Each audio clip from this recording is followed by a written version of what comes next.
Hola amigos, bienvenidos una vez más a Diarios de Avivamientos. Vamos a continuar con esta serie de clases acerca del primado de jurisdicción del obispo de Roma, de la primacía de la sede apostólica de Roma. Hoy específicamente vamos a ver la importancia que tenía en la iglesia primitiva la sede apostólica de Roma. Recuerden que Roma era la única sede apostólica de Occidente, es decir, la única sede que o fue fundada o estuvo administrada en algún momento por apóstoles. Nos consta que allí estuvo el apóstol Pablo y también el apóstol Pedro.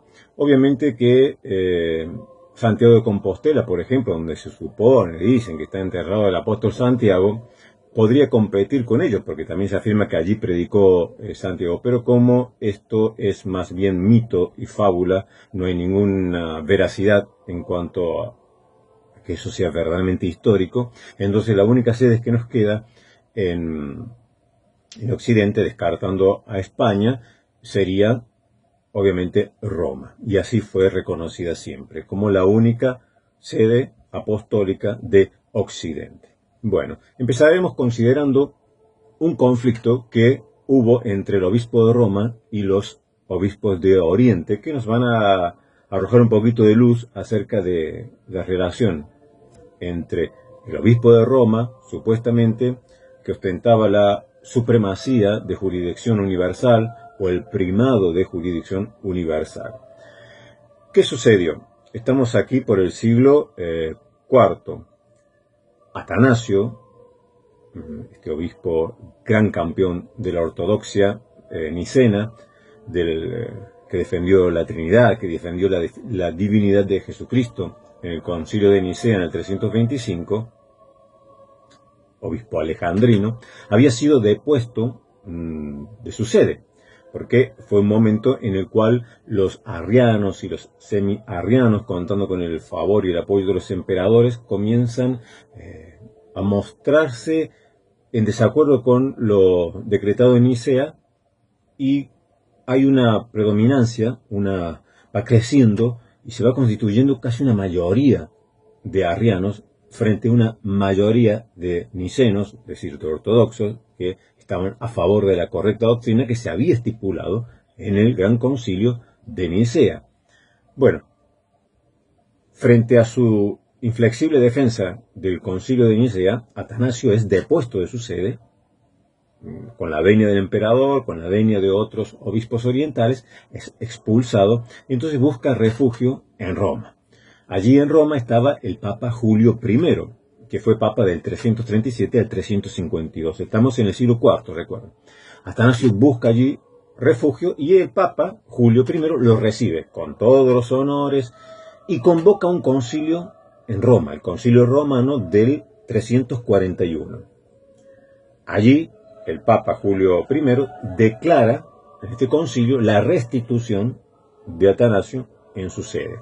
Entonces, el Papa escribe una carta a los obispos orientales, recriminándoles por la actitud que habían tomado de haber destituido no solamente a Atanasio, sino también a otros obispos que fueron depuestos de su sede simplemente porque estaban alineados con los decretos conciliares de Nicea. ¿Qué le dice el Papa en esta carta? Esto yo lo tomé, lo pueden encontrar en el Desinger Hünermann. Recuerden que está el Desinger común y está el Desinger Hünermann. En el asterisco 132. Esto le dice Julio I, el Papa, a los obispos orientales. Y si absolutamente, como decís, había alguna culpa contra ellos, es decir, contra Atanasio y los obispos que también habían sido depuestos juntamente con él de sus sedes por mantenerse firme en la doctrina nicena, había que haber celebrado el juicio conforme a la regla eclesiástica y no de esa manera. Se nos debió escribir a todos nosotros, a fin de que así por todos se hubiera determinado lo justo, puesto que eran obispos los que padecían, y padecían no iglesias cualesquiera, sino aquellas que los mismos apóstoles por sí mismos gobernaron. ¿Y por qué no había que escribirnos precisamente sobre la iglesia de Alejandría? ¿Es que ignoráis que ha sido costumbre escribirnos primero a nosotros y así determinar desde aquí lo justo? Así pues, ciertamente, si alguna sospecha había contra el obispo de ahí, había que haberlo escrito a la iglesia de aquí. Bueno, este texto, ustedes verán que los apologistas católicos romanos se lo van a presentar en cualquier debate, en cualquier disputa que tengan, y le van a decir, ¿ves cómo no se podía tomar ninguna decisión si no se consultaba primero al obispo de Roma? Porque claro, ellos van, el apologista católico romano, buscan el Décinger, pero lee lo que está aquí, pero se olvida del contexto. Hay un contexto, hay una respuesta a esta carta del Papa Julio I. ¿Qué responden los obispos orientales? Porque la respuesta no está en el Décinger. La respuesta a esta carta, la reacción de los obispos de Oriente a esta carta, no está en el Décinger. Entonces hay todo un contexto, pero te lo presentan en este texto, te lo tiran por la cabeza cuando hacen un debate con un evangélico, un protestante, y dicen, ¿ves? Hay que escribir precisamente, dice el Papa Julio, a la iglesia de Roma. Hay que consultar primero a esta iglesia, para que aquí se determine lo que es justo. Entonces dan por hecho que el primado, la supremacía de jurisdicción, la jurisdicción de autoridad, esta primacía no espiritual solamente, no religiosa solamente, sino una primacía jurídica, capacidad y autoridad del obispo de Roma para juzgar sobre toda la iglesia, sobre toda la ecumene. Pero claro, hay que leer cuál fue la respuesta de los obispos orientales. Esto lo encontré en la historia eclesiástica de Sozomenos. Sozomenos fue un historiador del siglo V, posterior a Eusebio de Cesarea. Toma muchas cosas de Eusebio de Cesarea, toma muchas cosas de otros historiadores también de su época, pero es un historiador de los primeros historiadores de la iglesia, Sozomenos, del siglo V. Esto está en el libro tercero de su historia eclesiástica, en el punto 8. Vamos a leerlo, es un poquito extenso, pero nos va a dar una idea de qué estamos hablando. Atanasio, al salir de Alejandría, había huido a Roma. Pablo, obispo de Constantinopla, Marcelo, obispo de Ancira, y Asclepas, obispo de Gaza, se habían trasladado allí al mismo tiempo. Es decir, todos estos habían sido depuestos de sus sedes porque eran fieles a la doctrina de lo que se había establecido en el concilio de Nicea, en el 325. El obispo romano, es decir, el papa, al enterarse de la acusación contra cada uno de ellos y al encontrar que sostenían los mismos sentimientos sobre los dogmas de Nicea, los admitió a la comunión como de la misma ortodoxia. Y como el cuidado de todos era adecuado a la dignidad de su sede, los restableció a todos en sus propias iglesias. Escribió a los obispos de Oriente y los reprendió por haber juzgado injustamente a estos obispos y por hostigar a las iglesias abandonando las doctrinas de Nicea. Convocó a algunos de ellos a comparecer ante él en un día señalado para rendirle cuentas por la sentencia que habían dictado y amenazó con no soportarlos más, a menos que dejaran de hacer innovaciones. Este fue el tenor de sus cartas. Atanasio y Pablo fueron reinstalados en sus respectivas sedes y enviaron la carta de Julio, del Papa Julio, a los obispos de Oriente.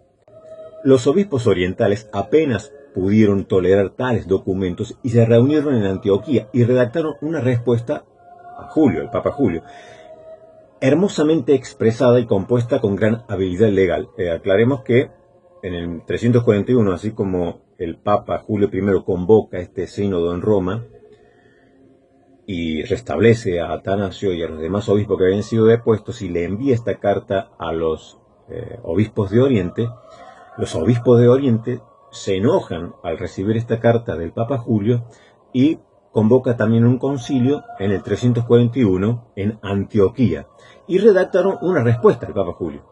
Y nos dice Sozomenos que esa carta, esa respuesta era hermosamente expresada y compuesta con gran habilidad legal, pero llena de considerable ironía y con las más fuertes amenazas. En esta epístola confesaron que la Iglesia de Roma tenía derecho al honor universal, porque era la escuela de los apóstoles y se había convertido en la metrópoli de la piedad desde el principio, aunque los introductores de la doctrina se habían establecido allí desde Oriente. Es decir, en esta mezcla de ironía, pero también de halagos y de reproches, los obispos de Oriente le dicen al Papa Julio que sí, que Roma tenía derecho al honor, esa primacía, ese primer lugar, primus inter pares, o primero entre iguales, porque era la escuela de los apóstoles y se había convertido en la metrópoli de la piedad. Todos remarcaban siempre la misericordia y la piedad, ¿no?, que había en la iglesia de Roma hacia las demás iglesias. Pero aclaran, dice, aunque los introductores de la doctrina se habían establecido allí desde Oriente. Es decir, todo muy lindo, pero la doctrina no viene de ustedes, no viene de nosotros. El Evangelio no viene de Roma, el Evangelio viene de Oriente, ¿no? Pidieron cuentas a Julio por haber admitido a los seguidores de Atanasio en la comunión y expresaron su indignación contra él, contra el Papa Julio, por haber insultado a su sínodo y abrogado sus decretos. Es decir, haber anulado cuando también en los sínodos orientales se había expulsado a Atanasio, se había condenado a Atanasio y se había depuesto de sus sedes a Atanasio y a todos los seguidores de la doctrina mayoritariamente nicena. Entonces, estaban indignados contra el Papa por haber insultado a su sínodo y abrogado sus decretos, y atacaron sus transacciones como injustas y discordantes con el derecho eclesiástico.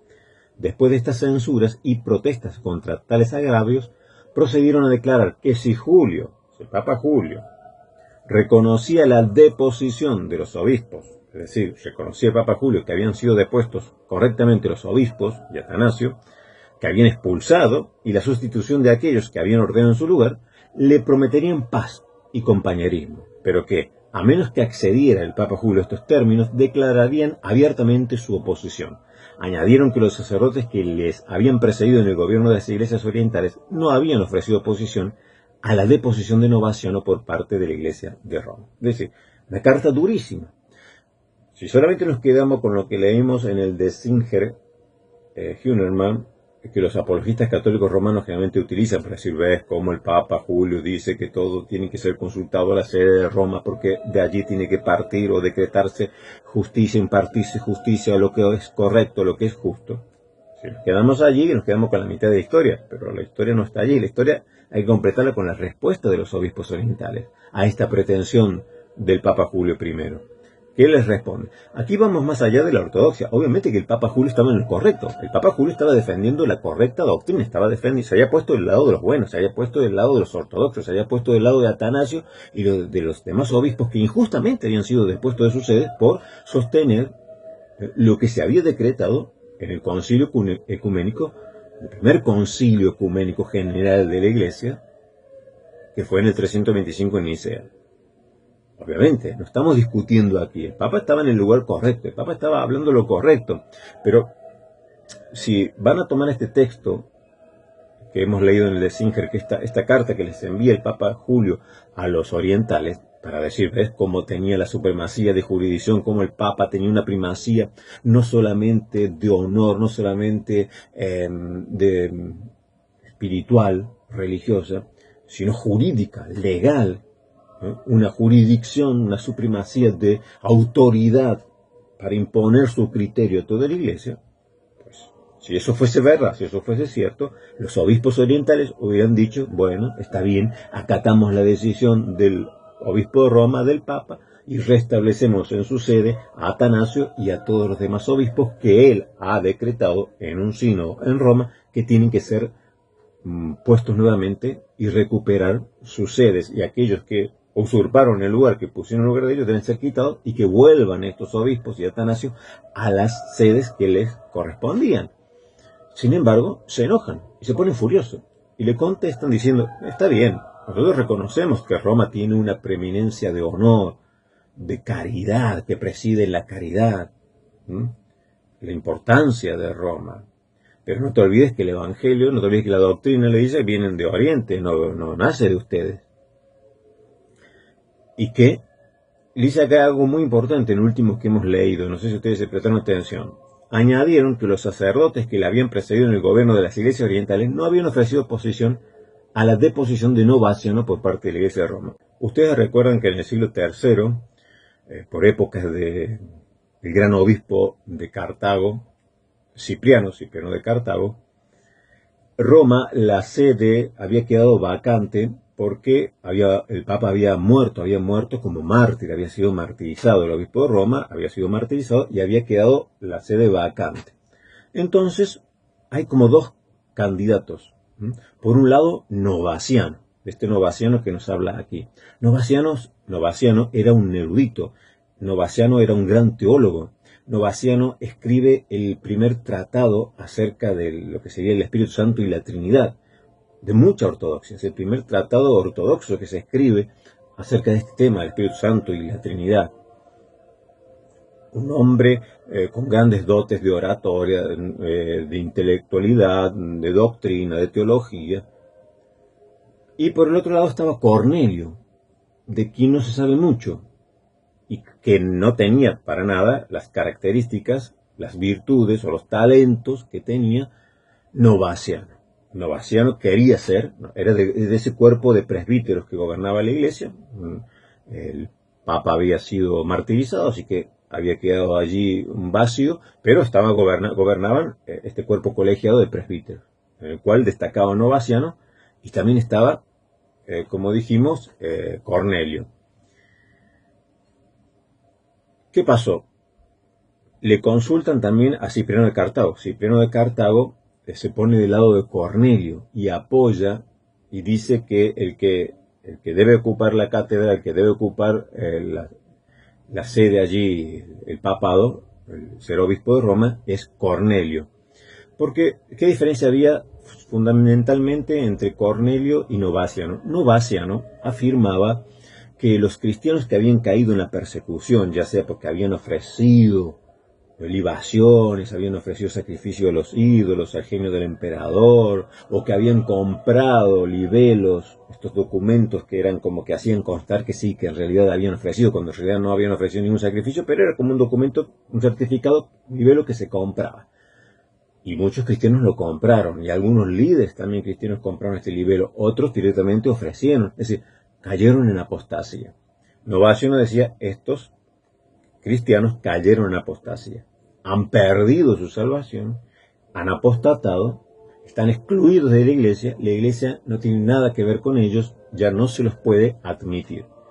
No solamente a los que habían caído en esto, en la persecución, y habían ofrecido libaciones, habían ofrecido sacrificio al genio del emperador, sino también aquellos que habían cometido asesinato, habían cometido adulterio, o cualquiera de estos pecados mortales.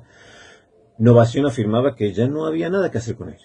La iglesia no tenía que darles ninguna posibilidad porque ya habían caído de la gracia, habían apostatado, punto. No había posibilidad de que volviesen a Cristo.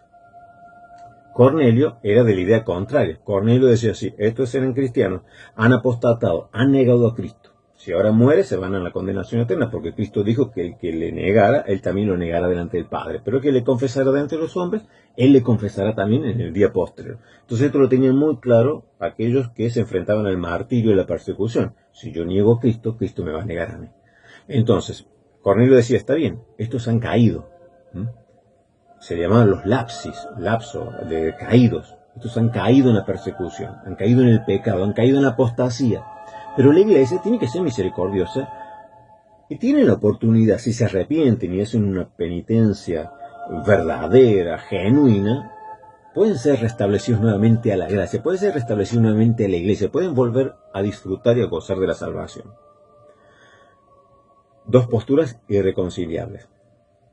Cipriano, obispo de Cartago, que escribe, precisamente por causa de esta disputa, escribe su famosa obra del Apsis o los caídos, todo un excelente, un hermoso libro acerca de cómo tratar a aquellos que han caído en el pecado, se pone obviamente del lado de Cornelio, dice, no, si estos cristianos han apostatado, se han apartado de la fe, han caído de la gracia, tienen otra oportunidad. Novaciano decía, no se puede sacrificar nuevamente a Cristo por ellos. Eso decía Novaciano. No puede ser Cristo nuevamente sacrificado por el pecado de ellos.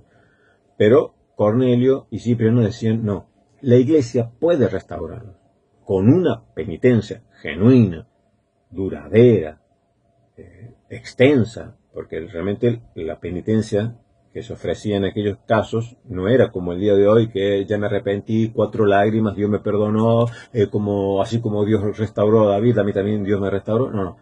Años duraba la penitencia, años duraban los que habían caído en pecado para ser restaurados, para poder participar en la Santa Cena. Algunos tenían que pasar, o en la Eucaristía, algunos tenían que pasar hasta 3 años de dura disciplina, de hacer penitencia pública. Toda la iglesia sabía que él estaba en penitencia porque había caído en pecado, pero tenía una posibilidad de restauración. Esto lo enseña Cipriano, lo enseña Cornelio, lo rechaza Novaciano. La iglesia de Roma decide por Cornelio y depone a Novaciano, que se había autoproclamado como papa. Sería como el primer antipapa de la historia de Novaciano. Una pena, porque Novaciano no era ningún hereje. O sea, Novaciano no era un gran teólogo, ortodoxo, pero era inflexible, intolerante. Era como dividir, ¿no?, en nosotros los puros, los que no hemos caído, y aquellos cristianos, los pecadores, que han caído de la gracia. Le cerramos la puerta de la iglesia, no tiene nada que ver con nosotros. Triunfa la postura de Cornelio, triunfa la postura de San Cipriano de Cartago, y se lo depone, se lo quita a Novaciano, que él sigue manteniéndose firme y queda como un antipapa, y el papado recae sobre Cornelio, el legítimo obispo de Roma. Entonces los obispos aquí, eso había pasado ya mucho tiempo antes, pero los obispos sacan a relucir este tema. Los obispos orientales le dicen, a ver, Papa Julio I, nosotros hemos depuesto de su sede a Atanasio y a otros obispos. Van y lloran delante de ti, y tú los repones a sus cargos, nos envías una carta a nosotros y nos dice que estamos obligados a quitar a los que hemos puesto y volver a restablecer a Atanasio y a los otros obispos. Sin embargo, cuando ustedes tuvieron ese conflicto en Roma, nosotros no nos metimos. Nuestros antepasados, nuestros antecesores, los presbíteros y los obispos antecesores a nosotros, ellos no se metieron. Cuando ustedes decidieron de poner a Novaciano y poner a Cornelio, nosotros no dijimos nada, no nos metimos en su sede, en algo que es jurídico, que es legal, que es algo que constituye la parte de gobierno de la sede de Roma. ¿Y por qué ahora tú te quieres meter? Te intrometes en nuestros asuntos jurídicos, legales, de derecho canónico, digamos, de aquella época. Eso se los recriminan. Dice, nosotros no nos metimos con ustedes. Tú, la sede de Roma, ustedes, ¿por qué se quieren meter? Entrometer en nuestros asuntos.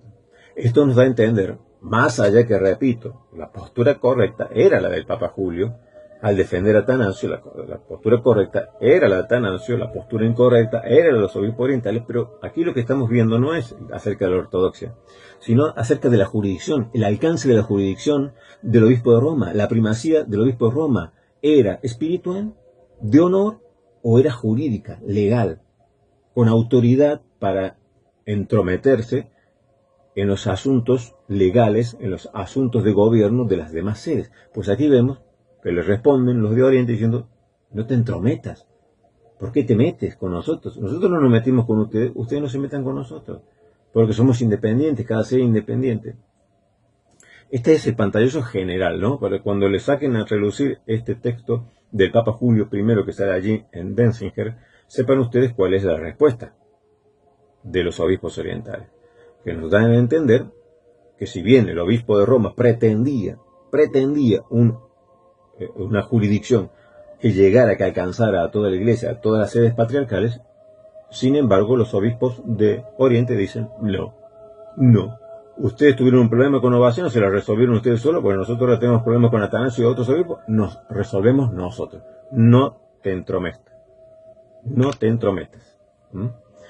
Entonces, vamos ahora a otro caso interesante, y que esta vez nos lo encontramos en el libro de Compendio de Historia de la Iglesia Antigua, que tengo por aquí, Compendio de Historia de la Iglesia Antigua, del catedrático de la Universidad de Navarra, Domingos Ramos Lizón, que es especialista también en patrología.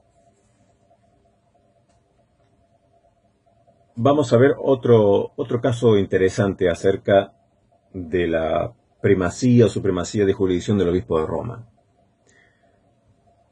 Dice así: no deja de ser sorprendente que ciertas afirmaciones de la continuidad de la función primacial de San Pedro vengan de ambientes heterodoxos y gnósticos. Quiero repetir esta introducción que hace este catedrático católico romano. Dice: no deja de ser sorprendente que ciertas afirmaciones de la continuidad de la función primacial de San Pedro vengan de ambientes heterodoxos y gnósticos. Aquí abro un pequeño paréntesis. Yo no sé si sería tan sorprendente que esto de la primacía y supremacía del obispo de Roma, recibida directamente de San Pedro, tenga su origen en ambientes heterodoxos y gnósticos, porque muchas cosas que luego se oficializaron, como vimos, por ejemplo, cuando estudiamos hice este vídeo de Mariología para protestantes, vimos como en el siglo I, en el siglo II, allí surgen apócrifos, como el de la Natividad de María, que es el protoevangelio de Santiago, donde defiende la perpetua virginidad de María, y comienza allí esto, en la periferia de la cristiandad, comienza a influir dentro de la iglesia, hasta que termina convirtiéndose en un dogma. La parte oficial, cuando leemos Ignacio de Antioquía, cuando leemos a Justino Mártir, cuando leemos a Ireneo de León, no leemos nada acerca de una perpetua virginidad de María, por ejemplo. Pero sin embargo, en los apócrifos, sí, comienza primero en los apócrifos y de allí se extiende, de allí bebe la liturgia, el sensus fidei, el sensus fidelium, es decir, el sentir religioso del pueblo, se va nutriendo de estos apócrifos, que a la larga, aunque sean condenados por la iglesia, ya el efecto lo hizo. Ya instaló el concepto, por ejemplo, que tanto enfatiza el protoevangelio de Santiago, conocido también como Natividad de María, que es la perpetua virginidad de María. Y que esto luego va a influir en la liturgia, va a influir en el sentir religioso del pueblo. Parte de los ambientes heterodoxos, de los ambientes gnósticos, o simplemente de la literatura apócrifa que termina influyendo a la iglesia y a sus doctrinas y a sus dogmas. Pues en el caso de la primacía del obispo de Roma y la supremacía del obispo de Roma, vamos a ver ahora cómo nace también de ambientes heterodoxos y gnósticos. Nada dice la Escritura, como nada dice la Escritura acerca de la perpetua virginidad de María, de la Asunción de María, de la Inmaculada Concepción de María. Sin embargo, todo esto estas cuestiones van surgiendo de apócrifos o de escritos gnósticos, no son lo mismo, ¿no? O de pseudoepígrafes, a veces sin mala intención, pero son fábulas, son relatos fantasiosos, que en su momento se toman como verídicos e influyen a la liturgia y a la doctrina de la Iglesia, aunque luego se demuestre que son heterodoxos, o que son apócrifos, o que son pseudoepígrafes, o que no tienen nada que ver, no han sido escritos por quienes dicen que fueron escritos, ¿no? Entonces, el relato de las pseudoclementinas, ustedes recuerdan que tenemos la primera carta de Clemente, obispo de Roma, a los Corintios. Famosa carta del obispo de Roma, Clemente, a los Corintios, conocida así. Ya vimos en el episodio anterior, en el capítulo anterior, que no hubo obispos hasta el 140 después de Cristo. No hubo obispos en la iglesia de Roma. Fue la última iglesia en aceptar este episcopado monárquico. Gobernaba hasta el 140 en Roma un cuerpo, un colegiado de presbíteros. Y la misma conocida como carta de Clemente de Roma a los Corintios no menciona a Clemente, es decir, ni habla en primera persona, habla de nosotros, pero se le atribuyó a Clemente, el sucesor de Pedro en Roma. La primera carta de Clemente de Roma a los Corintios es una carta auténtica y es una carta ortodoxa y es una carta que tiene valor histórico, pero las pseudo-clementinas también atribuidas, son otros escritos también atribuidos a Clemente de Roma, que son apócrifos, que son pseudoepígrafes. ¿Sí? No son, aunque están atribuidos a Clemente, en realidad no son obra de Clemente de Roma. Entonces el relato de las pseudo-clementinas trasluce un ambiente judeo-cristiano en el que se hace una afirmación de la autoridad de Santiago y un rechazo a la de Pablo. Y en ocasiones Pedro aparece subordinado a Santiago. ¿Qué quiere decir? En estas pseudo-clementinas, en estos escritos atribuidos a Clemente de Roma, hay heterodoxia, porque se nota que son algo así como judaizantes, que nacen en un ambiente judeo-cristiano, pero más bien judaizantes, porque hay un gran aprecio a Santiago, pero hay un rechazo a Pablo, ¿no? Como si Pablo hubiese traicionado el judaísmo, como si Pablo hubiese enseñado, se hubiese desviado de la verdadera doctrina que predicaba el apóstol Santiago, ¿no? Entonces,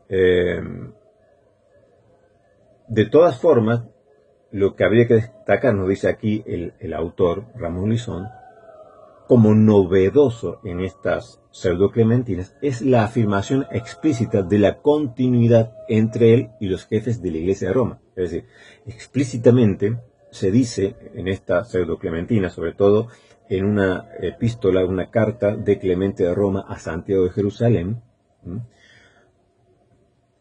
hay como una continuidad, se remarca y se dice de forma explícita que hay una continuidad entre Pedro y los jefes de la Iglesia de Roma. Uno de los escritos más interesantes de las pseudoclementinas es una carta de Clemente de Roma a Santiago de Jerusalén, datable en los primeros años del siglo III. Luego se comprobó que esta carta, supuesta carta que le escribe en el primer, ya saben ustedes que la carta de Clemente de Roma a los Corintios fue escrita más o menos en el 95, porque es del primer siglo, Clemente de Roma. Entonces, pero luego se demostró que esta pseudoclementina, y sobre todo esta carta de Clemente de Roma, que vivió en el primer siglo, a Santiago, sería el obispo de Jerusalén, el hermano del Señor, también del primer siglo, sin embargo, se demostró que está construida esta carta en el siglo III, recién en el siglo III. Clemente se dirige a Santiago en esta carta o pseudo carta. Vemos que Clemente se dirige a Santiago como obispo de obispos, así le llama en esta carta Clemente a Santiago. Le dice obispo de obispos y cita las últimas palabras que Pedro había dirigido a la Iglesia de Roma para comunicarle su decisión de transmitir su poder de atar y desatar a Clemente. Así le instituye a Clemente, Pedro, ¿no es cierto?, lo instituye como doctor de la verdad, le impone las manos Pedro a Clemente y le sienta sobre su propia cátedra, recordando a todos que le deben obedecer. Esto es muy interesante, porque siempre surge esta discusión acerca de Pedro, acerca del primado de Pedro, de que Pedro era el príncipe de los apóstoles y Pedro el jefe de los apóstoles y Pedro el principal de los apóstoles, que para mí es una discusión inútil. A veces he visto debates en los cuales se pierde todo el debate en que si Pedro era el principal entre los apóstoles, si Pedro era el príncipe de los apóstoles, si Pedro era el jefe de los apóstoles. A ver, ponle a Pedro lo que quieras ponerle. Que era el príncipe de los apóstoles, que era el más guapo de los apóstoles, que era el más valiente de los apóstoles, que era el primero de los apóstoles, que era el cabecilla de los apóstoles, que era rubio de Joselete. Ponle lo que quiera a Pedro. Y siempre le va a quedar chico, porque Pedro es una figura enorme dentro del cristianismo. Aunque los protestantes a veces saltábamos tanto a Pablo, pero Pedro, cuando uno estudia la historia primitiva, se da cuenta que la figura de Pedro es imponente en la iglesia primitiva. Y después de muerto, aún más. Cobra un vigor extraordinario la figura de Pedro en la iglesia primitiva. O sea, dime lo que quieras acerca de Pedro. No me voy a poner a discutir contigo si Pedro era el príncipe de los apóstoles, si era el primero entre los apóstoles. ¿Por qué discutir eso? Es una tontería. Ponle lo que quieras. Pedro se merece eso y mucho más. Pedro se merece todo lo que digas acerca de él y mucho más. Porque es uno de los grandes entre los grandes, el apóstol Pedro. Aquí el problema no está en cuán grande era Pedro, en que si Pedro era las rocas, si Pedro era esto, si Pedro era aquello. Aquí el problema está, ¿de dónde sacas tú, católico, apostólico, romano? Haces la conexión entre lo que Jesucristo le dijo a Pedro y el obispo de Roma.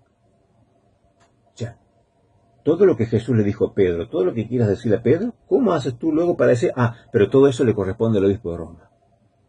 Porque Mateo 16, sí, nos dice todo lo que quieras decir acerca de Pedro, tú eres Pedro. Pues ya sabemos que en la historia de la iglesia, algunos padres de la iglesia y muchos han interpretado que esa roca de la que habla Cristo es el mismo Cristo, otros han interpretado que es Pedro y otros han interpretado que es la confesión de Pedro, ¿no? Estas tres interpretaciones siempre han existido y coexistido dentro de la iglesia cristiana a través de los siglos. O sea, interprétalo como quieras, llámalos como quieras. Si quieres creer que Pedro es la roca, pues allá tú crees que Pedro es la roca, ningún problema. Ahora, ¿cómo haces tú para aplicarle lo que el Señor Jesús le dijo a Pedro, todo lo que me quieras decir a Pedro, y decir, pero todo eso le corresponde al obispo de Roma? No hay nada que lo conecte. Hay un gran vacío entre Pedro y el obispo de Roma. Hay un vacío, porque que Pedro haya estado en Roma no significa nada. También estuvo en Antioquía, y también estuvo en un montón de lugares, estuvo en Jerusalén, ejerciendo su ministerio. ¿Por qué tenían que ser los obispos de Roma los sucesores de Pedro? Exclusivos sucesores de Pedro. ¿De dónde sacas tú que el obispo de Roma es el sucesor exclusivo de Pedro?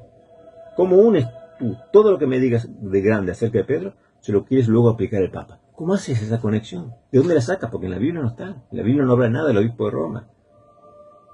Y en la historia primitiva tampoco. Pues allí está el origen, muchachos. Aquí está el origen.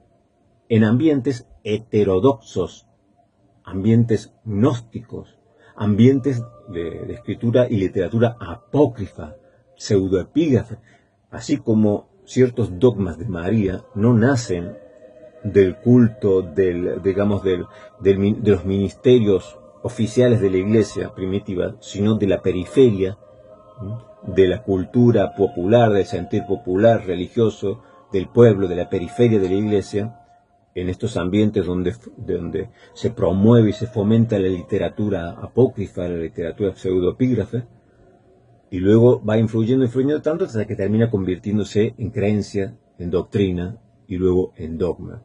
Pues lo mismo pasa con el primado del obispo de Roma. No hay nada que te conecte a Pedro con el obispo de Roma. Porque que haya muerto Pedro en Jerusalén, como nos dicen los catedráticos, sí sabemos y creemos, la mayoría de los catedráticos creen que Pedro estuvo en Roma y que murió en Roma martirizado. Pero del ministerio de Roma, el ministerio de Pedro en Roma, no se sabe nada. Nada, no hay ningún detalle acerca de lo que Pedro pudo haber hecho en Roma. No hay ningún detalle, no existe ninguna información histórica acerca de eso, comprobable. Entonces, ¿cómo sacas tú que Pedro estableció al obispo de Roma como su sucesor? Si yo no estoy discutiendo lo grande que es Pedro, yo estoy discutiendo de por qué tú has engrandecido tanto al obispo de Roma y has dicho que es el sucesor exclusivo de Pedro. ¿De dónde lo sacan? Pues aquí, de aquí lo sacan. De apócrifos como este, de las pseudoclementinas, de esta falsa carta, supuesta carta de Clemente de Roma a Santiago de Jerusalén.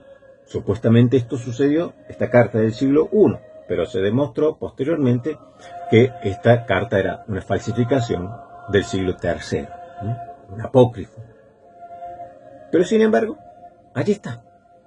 Queda en el sentir del pueblo, porque hasta que se descubre que eso es falso, el mismo Papa León Magno quiere utilizar esta carta en sus pretensiones, ¿no?, de esta primacía del obispo de Roma. Él mismo quiere utilizar esta carta. Claro, después terminan rechazándosela. ¿Por qué? Porque se demostró que era falsa. Pero ya en el pueblo va quedando esto. Leen en esta carta que el apóstol Pedro estuvo en Roma y antes de morir le dice a toda la iglesia de Roma que nombra como su sucesor exclusivo a Clemente. Y que le traspasa ese poder de atar y desatar, se lo traspasa, las llaves se las da al obispo de Roma, a Clemente y a sus sucesores. Y manda a todos que tienen que obedecer al obispo de Roma. ¿Y esto de dónde lo sacan? Pues de este apócrifo, de esta carta falsa, supuesta carta de Clemente de Roma a Santiago, donde le cuenta todo esto. En esta carta, Clemente de Roma le cuenta todo lo que vivió con el apóstol Pedro, y como Pedro, antes de morir, lo nombra él su sucesor, le traspasa las llaves, y le da la jurisdicción universal, todos tienen que obedecerlo. Claro, esto en el sentir religioso del pueblo. Mientras tanto, esto es como la donación de Constantino, la donatio Constantini, es lo mismo. Hasta que se demostró en el Renacimiento, Lorenzo Valla demuestra en el Renacimiento, ¿cuántos siglos después? Demuestra que eso era falso, pero mientras tanto, sí que le sacaron jugo, le sacaron provecho a la donación de Constantino, a la falsificación, que fue una falsificación aberrante, absurda, burda, la falsificación de esta supuesta donación de Constantino, de lo que serían los estados pontificios.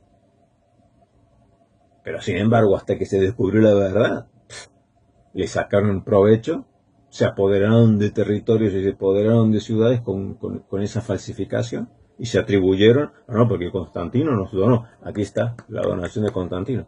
Después se demostró en el Renacimiento que era falso, pero falsísimo. Sin embargo, ya había marcado, ya había dejado un camino, ya había creado cultura. Lo mismo pasa con este apócrifo. Porque yo sí me había preguntado, y se lo he preguntado a los católicos romanos, a los apologistas católicos romanos, dime lo que quiera de Pedro, engrandéceme a Pedro cuanto quieras. Ahora, ¿de dónde haces tú la conexión de Pedro con el obispo de Roma? Si no tienes ningún dato, coinciden la mayoría de los autores e investigadores que Pedro verdaderamente estuvo en Roma y murió en Roma. Pero ¿qué hizo en Roma? Nadie sabe nada. No hay ningún dato histórico de lo que Pedro, o detalle de lo que Pedro hizo en Roma. Nadie sabe.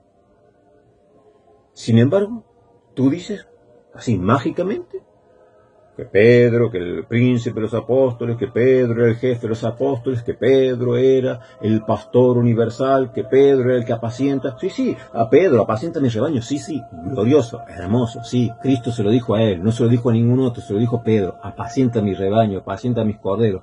Todo esto, pero se lo dijo Pedro. ¿De dónde sacas tú que eso que Jesús se lo dijo a Pedro iba a pasar tu obispo al obispo de Roma? ¿De dónde lo sacas? Si no hay datos históricos.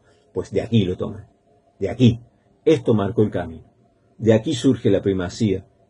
A alguien se le ocurrió, digo, bueno, falsifiquemos esto. Así como hicieron la donación de Constantino, falsificaron la donación de Constantino, pues también falsificaron esto, diciendo que Pedro, antes de morir, nombró expresamente al obispo de Roma como su sucesor. Claro, y de ahí lo continuaron repitiendo, y de tanto repetir, se termina formando un dogma. Es lo que ha pasado siempre. De tanto repetir estas cosas que surgen en la periferia, se va repitiendo, hasta que llega el núcleo, y ya cuando ya tiene tanta fuerza, ya no se puede luchar contra eso y se termina convirtiendo en dogma o en creencia universal. Algo que nació de un apócrifo, algo que nació de algo falsificado.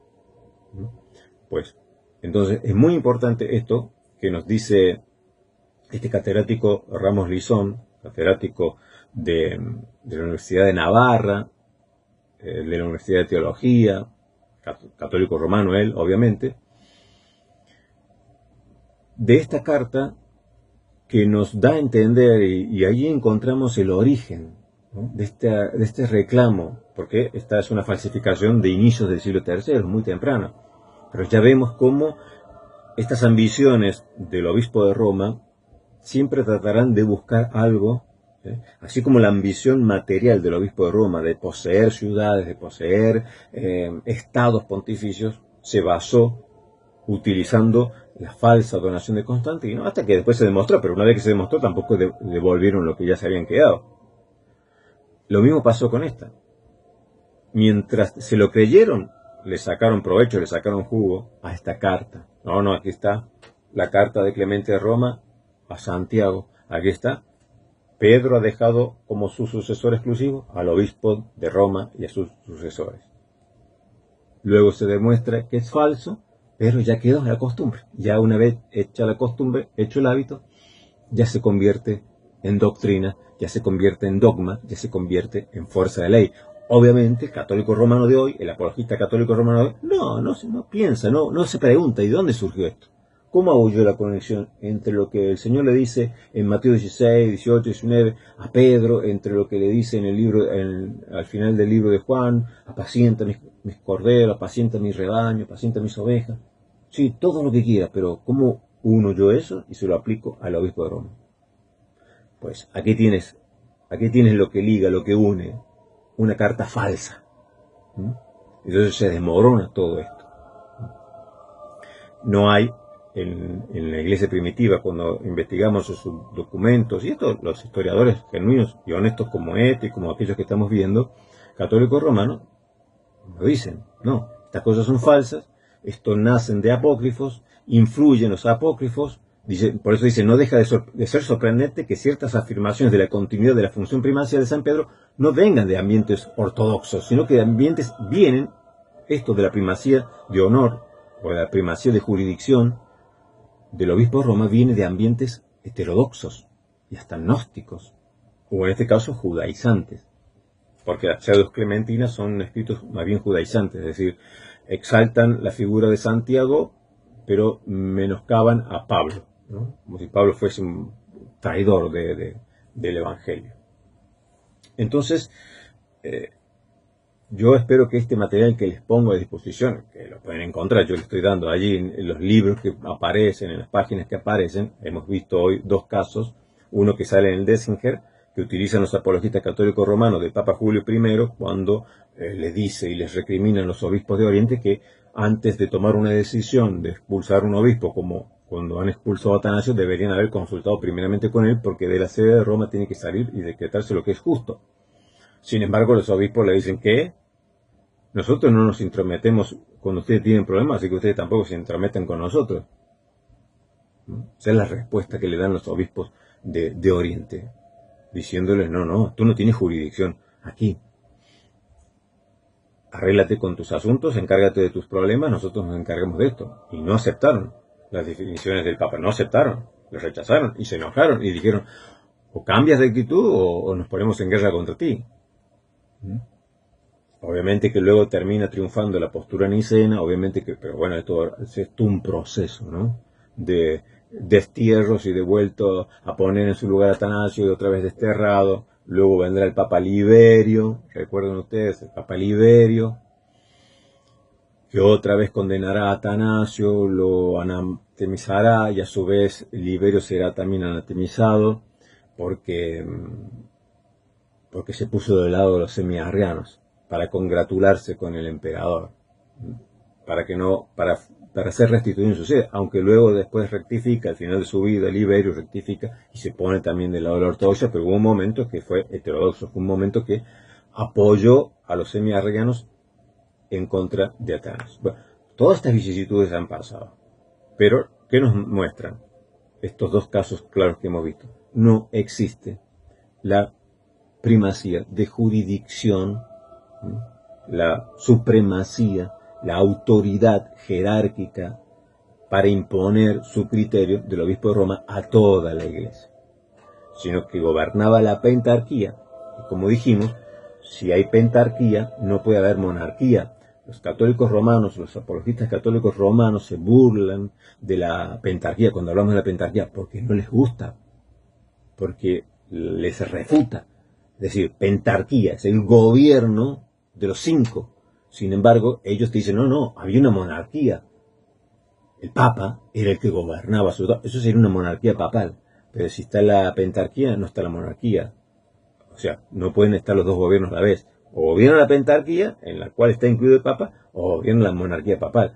Pero la pentarquía abofetea la cara desvergonzada de estos apologistas que tratan de ocultar estos hechos históricos. Solo te muestran la mitad de lo que sucedió, como te muestran este texto que sale en Dessinger del Papa Julio I, pero no te muestra el otro texto, el que está, por ejemplo, en Sosomeno, que hemos visto. En este historiador nos cuenta qué pasó, cómo fue la reacción de los obispos de Oriente, cómo lo frenan al Papa Julio y dice, tú no tienes jurisdicción aquí. Y en el otro caso, en esto de cómo conectas al obispo de Roma con Pedro, cómo haces esa conexión para que sea su sucesor exclusivo, pues aquí está. La conexión es una falsa conexión. Está ligado en una falsa carta, supuesta carta, una falsificación del siglo III del obispo de Roma, supuesto obispo de Roma Clemente, que le escribe al obispo de Jerusalén, Santiago, para contarle que él ha sido nombrado por Pedro, antes de morir, como su sucesor exclusivo. Bueno, queridos, espero que les sea útil todos estos datos que les doy. Si les gustó el video, denle like, suscríbanse al canal para que por lo menos haya un grupito constante de personas que les interese esto, me hagan saber que realmente les interesa, no que estoy hablando en cohete ahí, hablando al aire, sino que realmente hay personas que les interesa esto que estamos tocando, esta serie de clases acerca de lo que sería la primacía del obispo de Roma y la primacía de la sede apostólica de Roma. Que el Señor los bendiga y nos reencontramos en el próximo viaje por la historia de la Iglesia.